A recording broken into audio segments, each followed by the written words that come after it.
Hi, this is Kurt Cambier with Centennial Capital Partners with our long-awaited video.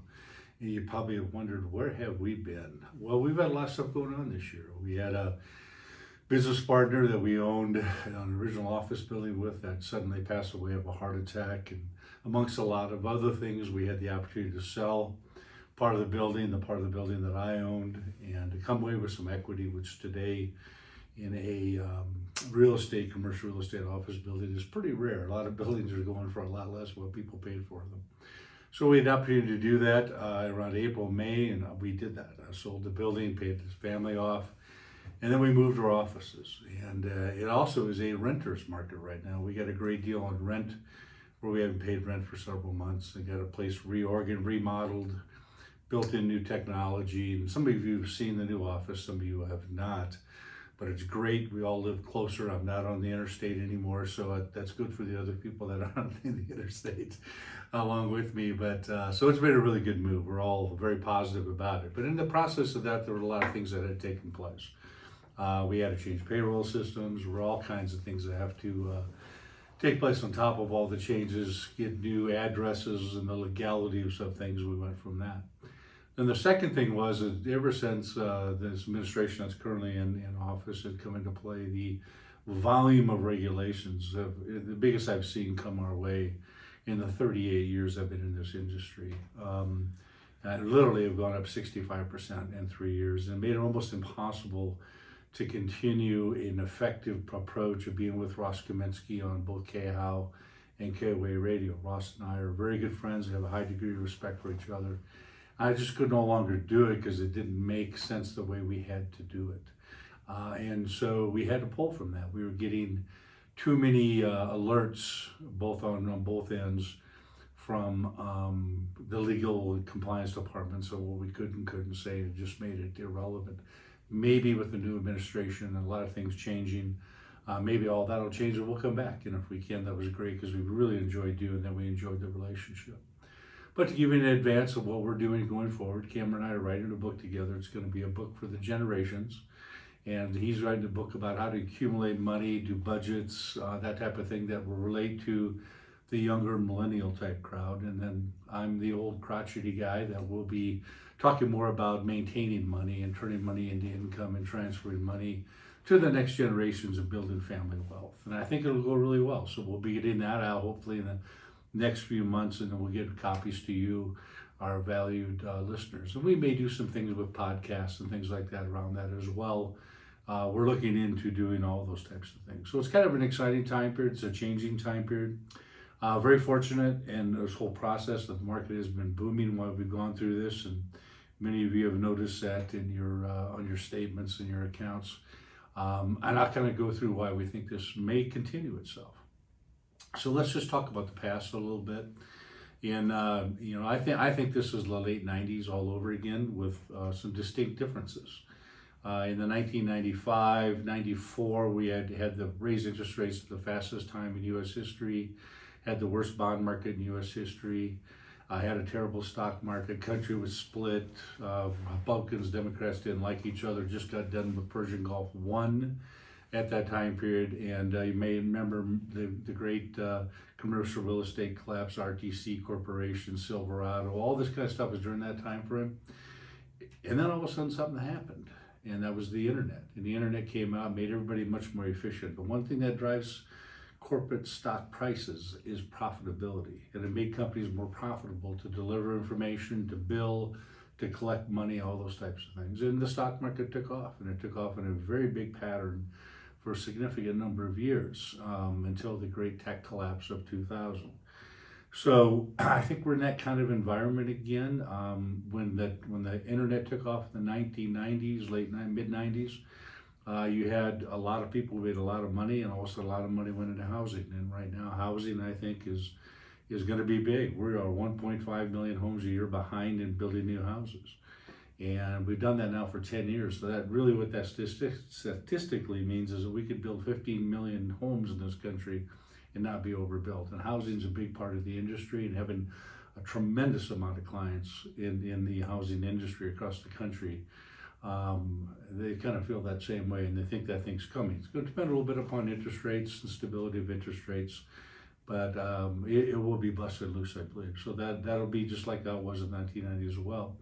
Then mid-1990s, China came alive and really opened up their economy and became an enormous player on the world stage. And I think that's fading right now in China, but I do think we'll have a new one coming, that would be India. So if we fast forward to today, we don't have the internet, but we have artificial intelligence. And artificial intelligence across the board, not just in tech companies, across the board is going to make everybody much more profitable and efficient. And I think if my clients in technology tell me, we'll maybe have 10 times the effect that the internet had. So that could be very big. We've got to build a lot of houses like we talked about. A lot of houses got to come to the marketplace. That could be very big. And then we have a country that's going to replace China, and that's India. And India is going to do what China did in the 1990s, maybe for a 20-year period. And then we look at the dry powder in the sidelines. So just this morning, we've always used the term 6.5 million of cash on hand. Just this morning, it came out there's now 6.7 trillion of cash on hand on American consumers. Despite what you hear, American debt loads are not at record highs. They've increased from COVID lows at a rapid rate, but they're nowhere near where they have been as far as record highs. So some of the information is very misleading. So we're in a very good, consumers in a very good place. The world's in a very good place. There's a lot of cash on hand, and there's things that are different. Now, the government's cutting interest rates. The government has cut interest rates 20 times in the past. 20 times the start of an interest rate cutting cycle, 20 times the market was up 12 months later. That doesn't mean it's going to happen this time. Past performance is no guarantee of future results, but it's a higher probability of that. So I think those are the types of things that we look at, very bullish patterns. And people worry about that the market's getting overextended. In reality, I can go through and show you the market's probably only about at the 46th percentile in its forward-looking valuation methods that are out there. If you go back in time, in the old industrial marketplace, it would seem somewhat overvalued. But if you go from 1990 forward, when we became a tech-driven and a enterprise value-driven economy, not an industrial complex-driven economy, valuations have changed quite a bit, and we're really only at about the 46th to 50th percentile from those number readings. So market, parts of it certainly could be a bit expensive, but the rest of it I don't think really is. I think there's too much cash out there that's ultimately going to need to find a home. And so I think there's some real reasons for optimism. We have a deregulation that's likely to take place, just like in my industry. My small business clients were flooded with new regulations they had to comply with. Now, if you're a big corporation, and keep in mind 85% of all wealth in America and 85% of all corporations in America are small businesses, not major corporations. It's a little misleading, once again, what you hear in the media. But the aspect associated with that, for a major corporation to comply with all these new regulations, they got on-staff lawyers, not a big deal. But for a small or mid-sized business, which may be, a pretty good-sized company, but they still have those problems, it's very expensive. So as that starts to get cut, as the cost of money starts to go down, and as the cash that's on hand find places, and as a new emerging market comes into light, markets never go straight up. There will be volatility, but this could be one of those time periods when it could be one of the greatest aspects of market growth in a long, long time period. So we remain very bullish. We're available to you. We are excited to get our new book done. We're excited to get back on track of doing these videos, and we're excited if you haven't come to see our new offices, where you come to see our new offices, our new locations. We really appreciate your trust and confidence. I am going to pass the baton on to Mini-Me, which is Cameron. If you haven't, you'll notice in a little bit, we didn't plan this out, but we're wearing the exact same shirts today. So we do think alike in many ways. I'm very proud of Cameron. He is growing up to be an outstanding amount of financial wisdom and a financial advisor. I think he'll carry that baton going forward as I continue to hopefully age, and I plan to be around for decades more if everyone will have me. But that transition will be great, and that's the great thing about a family-run business, is that we have that legacy in place that helps that transition, should there ever be one down the road, and we're years and years and years away from that. but he's growing up and can handle more things as well. So that's a great aspect of stuff. So really appreciate your time. Thank you very much. And Cameron will take over from here. Take care. Hello, everyone. Happy 2024. Happy November. Long time no talk, no see. And as you can see, my father was not joking. We are wearing the exact same shirt. We're actually wearing the same shirt. We're both wearing blue jeans and brown shoes. The only thing that sets us apart today is he's wearing a watch and I decided to not wear one today. But hope everybody's been doing well. Hopefully everybody's having a good start to fall and ramping up for winter. Fall and winter are my two favorite seasons. If you watched previous videos, you know that. And you know one of my all-time favorite quotes is, "There's no such thing as bad weather, just improper clothing." But my father ran you through the whole kit and caboodle about how we ended up in the office. We're much happier here. My wife and I do still have to get on the interstate, but we don't have to deal with C-470, which is a nightmare in itself, especially during winter. So we're kind of more on the west side part of town, northwest Arvada, although I just came to learn from somebody else a few weeks ago that if you live on the northwest side of Arvada, they call it Farvada. So that's a fun name for our new home. But hope everybody's doing well. And hey, we're all still around. We all survived the election. And it was easy for me because my wife and I were in Italy celebrating our 5-year anniversary. We decided, hey, we've never really been outside the country. I've been to Mexico and Canada, which count, but I don't think they count too much. So, and she's never been out of the country. So we decided, hey, 5 years is a good milestone. Let's go out and celebrate. And we went to another country and it was really good. And I timed it pretty well because I was in Europe during election week and for the election. So I wasn't distracted or getting emotional about it at all because I was busy eating really good food and seeing beautiful architecture. They don't make it like they used to, that's for sure. But while I was out there, I had one of my best buddies send me a text message and he said, "Cameron, I am having so much trouble focusing at work this week." And I said, "Oh, is that because of the election?" And he said, "Yeah, I'm just paying too much attention to the polls. They're driving me insane." And something you guys know about me is I'm a huge sports fan. I like the Broncos, the Avalanche, the Nuggets, somewhat like the Rockies, although they're hard to watch. It's more of a social event if you're going down to Coors Field.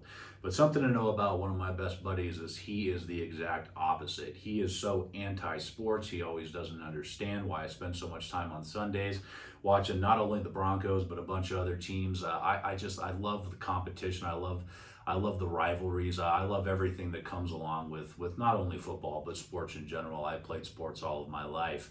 And what I told him is I said, "Alex, you're not going to understand this part, but when you play fantasy football, I play fantasy football. I know probably a lot of you out there do as well. But if you don't, there's this thing every week called projections. And yes, you guessed it. What it is it projects for this next week, depending on matchups and weather and all this certain stuff, how many points your each individual player or your team as a whole is likely to get. And that is supposed to help influence you on, okay, well, if this guy's projected 18, I shouldn't play the guy who's projected 12, so I'm going to put the guy who's 18 in my starting lineup." And you try to get the most points to beat the person that you're playing that week. Well, guess what ends up happening generally when you follow those projections? Well, sometimes they're somewhat accurate, but most times they're horribly off. I mean, but week after week, and me included, we watch those projections. We base our opinions and our decisions on what we're going to do with our fantasy football team based upon those projections. And I think a lot of people see the polls a similar way. So it's 8 hours ahead in Italy than it is in the United States. So I went to sleep. I wasn't going to stay up and watch the election. Otherwise, my tour of Rome was going to be completely wrecked the next day. But woke up, saw the results, and ended up having a good rest of the trip. And then we flew home. And then I called my buddy because we like talking about this kind of stuff. And he said, "Cameron, you know what, man? I finally understand." And I was like, "Understand what?"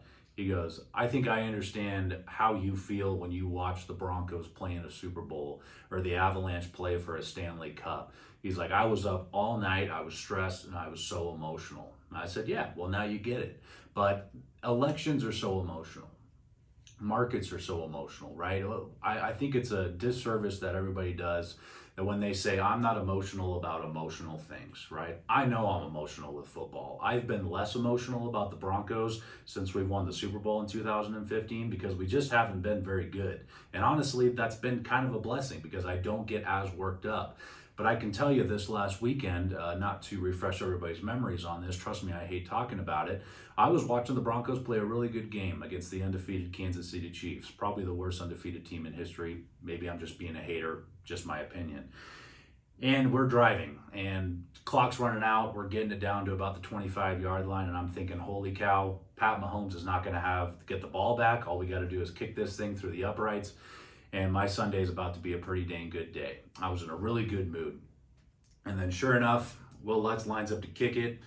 The left guard gets put on his bum, and the Chiefs block the kick, and I sat there what felt like an eternity with my hands in my head, with my head in my hands, just absorbing all of the pain and the shame washing over me. And you, of course, you hear the sounds of the announcers going nuts, and it's in Kansas City, so all the fans are going nuts. It wasn't a very good time, but you have to accept that the emotion that comes with watching sports. You have to accept it. You have to accept the emotion that comes with watching the election, whether the candidate you wanted to win did win, or the candidate you wanted to win didn't win.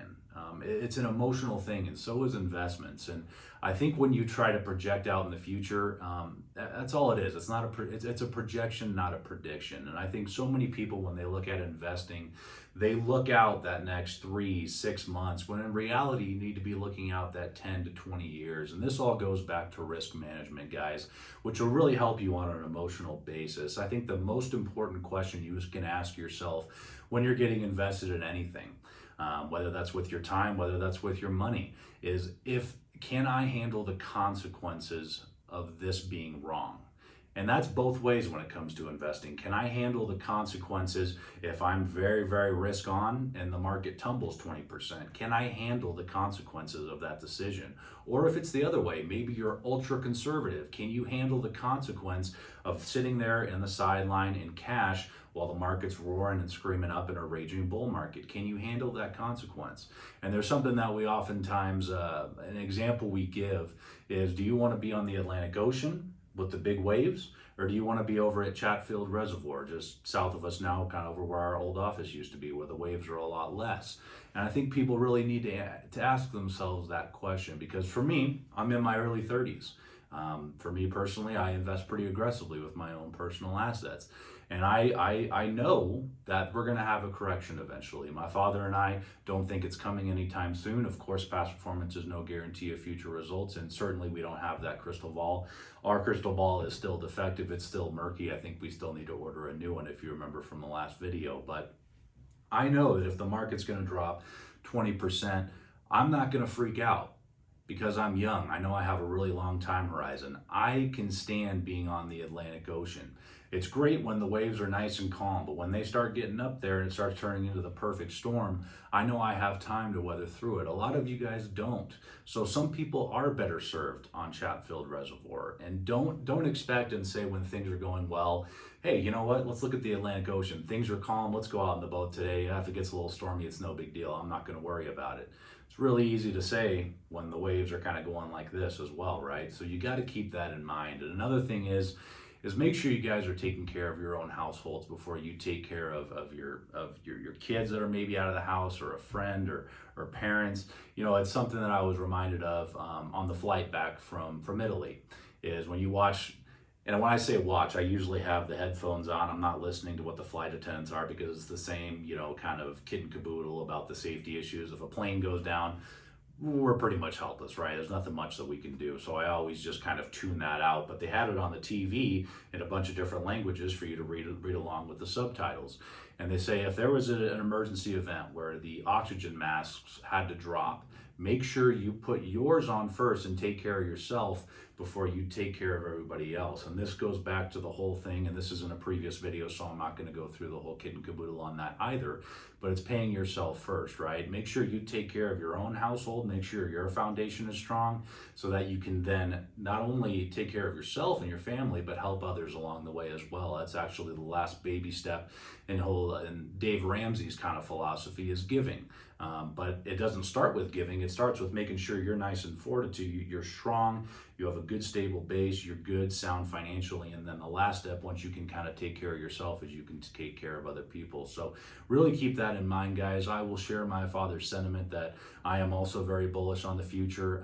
Being a young guy, and I'm not as young as I used to be, and I know some people look at it and be like, Cameron, I would kill to be your age right now. But when you get to 30, you definitely feel a little bit older. I had a couple knee surgeries in high school.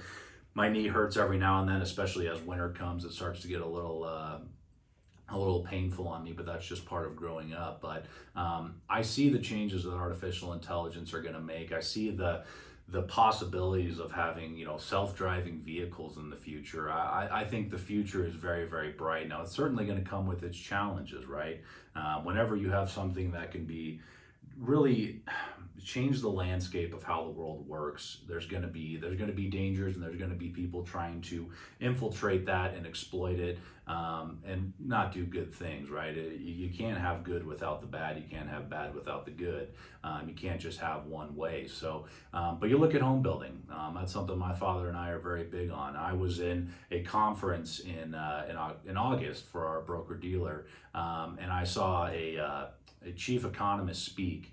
And he was very bullish on home building as well. And he said, it's really hard to trust the labor numbers that they're giving you right now, because we've had, over the last 4 years, so many illegal immigrants coming across our borders that a lot of companies, when they report how many people they're employing, well, they're not going to say, yeah, I've got 20 U.S. citizens and I've got another 30 illegals. They're not going to tell them that they have a bunch of illegals. They don't want to get in trouble. Nobody does, right?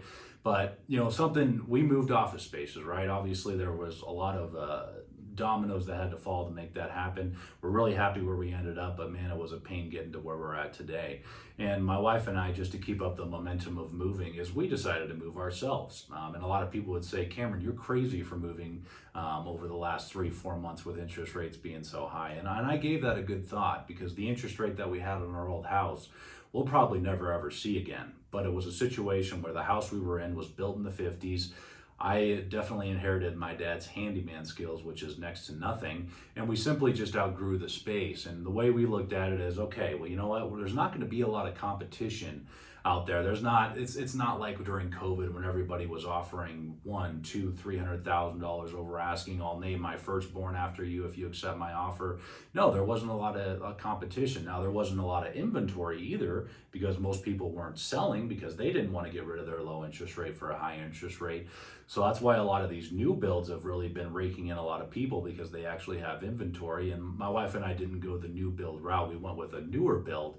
But what we decided is, hey, let's find a place we really, really love. Let's find it in a good area that we love. We're not going to have to pay outrageous prices, and we're not going to have a lot of competition. And then once interest rates go down, which is likely they are, of course, there's no guarantee of that, but that does seem to be the direction, then we'll refinance. And there's really, really, this is something I wasn't really aware of, but there's a lot of really good incentives, especially with the new builds, but especially things like 2-1 rate buy down. So let's just say you lock in a 7% interest rate, but you negotiate a 2-1 rate buy down. What that means is the first year, since it's a 2, you take the 7 minus 2, your first year is going to be a 5% interest rate.